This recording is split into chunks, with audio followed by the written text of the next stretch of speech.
The question that everybody asks is, what will happen now that we're relaxing restrictions and reopening businesses?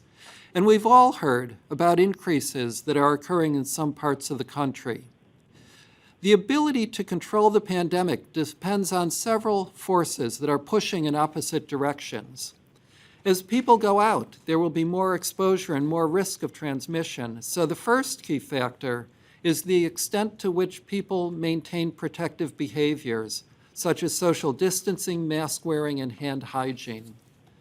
Control also will depend on the effectiveness of public health action, as Dr. Gloria described with the box-it-in strategy.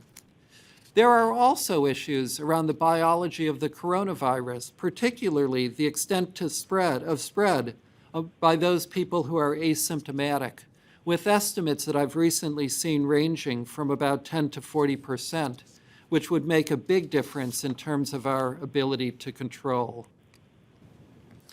Our approach to testing and contact tracing is summarized here, where we're testing both at fixed sites as well as at local testing clinics where there have been increased numbers of cases, and then a case investigation and contact tracing strategy where all confirmed cases are investigated, all contacts are called, and where cases and contacts are offered social supports to enable more effective isolation.